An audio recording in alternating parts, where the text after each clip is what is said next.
دوستو حضرت شعیب علیہ السلام کو خطیب الانبیاء یعنی نبیوں کا خطیب بھی کہا جاتا ہے، کیونکہ آپ علیہ السلام فصاحت و بلاغت اور زور و بیان میں اپنی مثال آپ تھے۔ آج کی اس ویڈیو میں ہم حضرت شعیب علیہ السلام کے حالات و واقعات آپ کے سامنے رکھیں گے، لہٰذا آپ نے ویڈیو کو بغیر سکپ کیے آخر تک لازمی دیکھنا ہے۔ قرآن پاک میں حضرت شعیب علیہ السلام کے بارے میں کچھ اس طرح ارشاد فرمایا گیا ہے، اور مدین کی طرف ان کے بھائی شعیب کو بھیجا تو انہوں نے کہا، اے قوم، اللہ کی عبادت کرو اور قیامت کے دن کے آنے کی امید رکھو اور ملک میں فساد نہ کرتے رہو۔ بائبل میں ایک جگہ آپ کا نام رویل، دوسری جگہ خباب اور تیسری جگہ یسرد لکھا گیا ہے۔ آپ علیہ السلام کا اصلی نام خباب تھا اور یسرد آزادی لقب تھا، جس کے لقبی معنی کامل کے ہیں، لیکن قرآن مجید میں آپ کو 4 صورتوں سورۃ الاعراف، سورۃ ہود، سورۃ الشعراء اور سورۃ عنکبوت میں 10 مرتبہ شعیب کے نام سے پکارا گیا ہے۔ آپ کا لقب خطیب الانبیاء تھا۔ فصاحت و بلاغت اور شعر کلامی آپ علیہ السلام کی خاص صفات تھیں۔ حضرت محمد صلی اللہ علیہ وآلہ وسلم آپ کا ذکر کرتے ہوئے فرماتے تھے وہ نبیوں کے خطیب ہیں۔ ابن خلدون کے مطابق آپ حضرت ابراہیم علیہ السلام کے بیٹے مدین کی اولاد میں سے تھے، اور مدین کا زمانہ 21ویں یا 22ویں قبل مسیح ہے۔ اہل مدین بحر امر کے کنارے پر آباد تھے اور حضرت ابراہیم علیہ السلام کی تیسری بیوی کنتورہ کی اولاد سے تھے۔ بعض نے آپ کا زمانہ 16ویں صدی قبل مسیح بتایا ہے۔ بعض روایات کے مطابق آپ اہل مدین اصحاب ایکا اور اصحاب الاراس کی ہدایت کے لیے مبعوث کیے گئے تھے۔ اصحاب الاراس کے بارے میں مورخین کا خیال ہے کہ یہ قبیلہ حضرت اسماعیل علیہ السلام کے کسی بیٹے کے نام سے موسوم تھا۔ ابن کثیر اور چند دیگر مورخین کا خیال ہے کہ اہل مدین اور صحاب ایکا ایک ہی گروہ تھے۔ وہ باپ کی نسبت مدین اور زمین کی طبی اور جغرافیائی حیثیت سے ایکا کے نام سے مشہور تھے، جبکہ صدی اور اکرمہ کے نزدیک یہ دونوں مختلف قبائل تھے، جن میں ایک متمدن اور دوسرا غیر متمدن تھا۔ قرآن پاک میں ایکا والوں کے بارے میں سورۃ الحجر، سورۃ الشعراء اور سورۃ الصواد اور سورۃ القاف میں ذکر فرمایا گیا ہے۔ سورۃ القاف میں ہے، اور ایکا والے اور بن کے رہنے والے اور تبا کی قوم، غرض ان سب نے پیغمبروں کو جھٹلا دیا تو ہمارا وعدہ عذاب پورا ہو کر رہا۔ مدین کا خطہ نہایت سرسبز و شاداب تھا، اور اہل مدین کا شمار متمول اور خوشحال قوموں میں ہوتا تھا، لیکن یہ قوم مالدار ہونے کے باوجود حریص اور ناپ تول میں بے ایمانی کرتی اور جعلی کرنسی سے لوگوں کو دھوکہ دیتے تھے۔ انہوں نے معاشرے میں معاشی عدم اور توازن پیدا کر رکھا تھا۔ یہ قوم بت پرست تھی۔ بائبل میں ان کے خداؤں کے 3 نام بل، ففو اور بریت مذکور ہیں۔ یہ لوگ بتوں پر جانوروں کے بھیت چڑھاتے تھے۔ مندروں میں رہنے والیاں دیوداسیاں لوگوں کو اپنے دیوتاؤں کی قربانیوں میں آنے کی دعوت دیتی تھیں، لہٰذا ان عورتوں کے ساتھ حرام کاری بھی شروع ہو گئی۔ حضرت شعیب علیہ السلام اہل مدین کی اصلاح کے لیے مأمور فرمائے گئے۔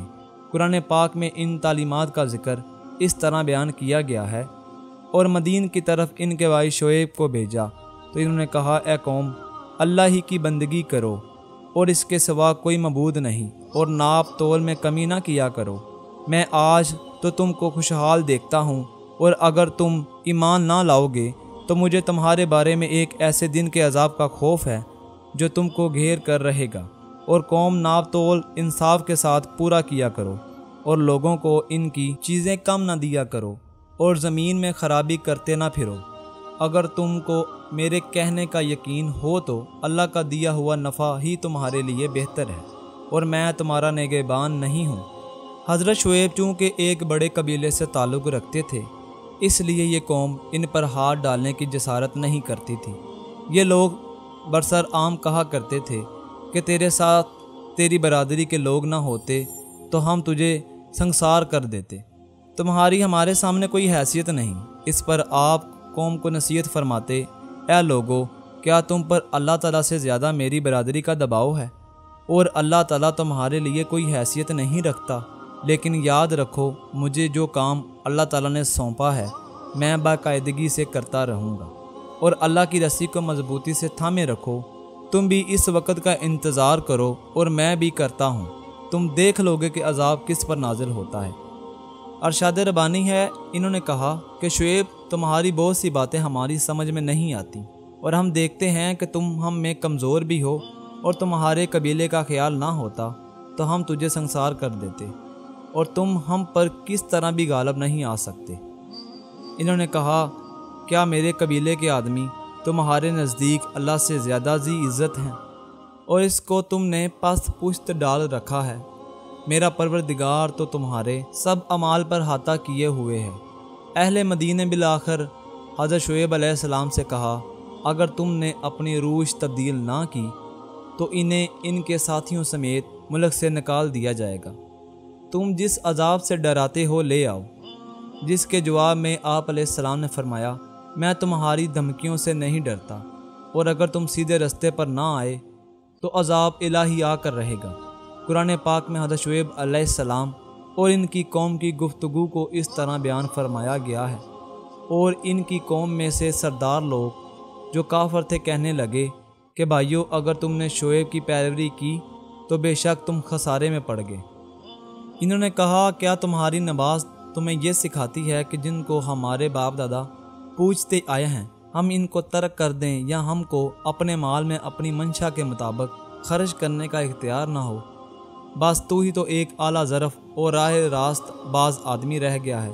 تو ان کی قوم میں جو لوگ سردار اور بڑے آدمی تھے وہ کہنے لگے کہ شعیب، یہاں تو ہم تم کو اور جو لوگ تمہارے ساتھ ایمان لائے ہیں ان کو اپنے شہر سے نکال دیں گے، یہاں تم ہمارے مذہب میں آ جاؤ۔ انہوں نے کہا، خواہ ہم تمہارے دین سے بیزار ہی ہوں، تو بھی تو وہ کہنے لگے کہ تم پر کیا جادو کر دیا گیا ہے، اور تم اور کچھ نہیں، ہم ہی جیسے آدمی ہو، اور ہمارا خیال ہے کہ تم جھوٹے ہو، اور اگر سچے ہو تو ہم پر آسمان سے ایک ٹکڑا لا گراؤ۔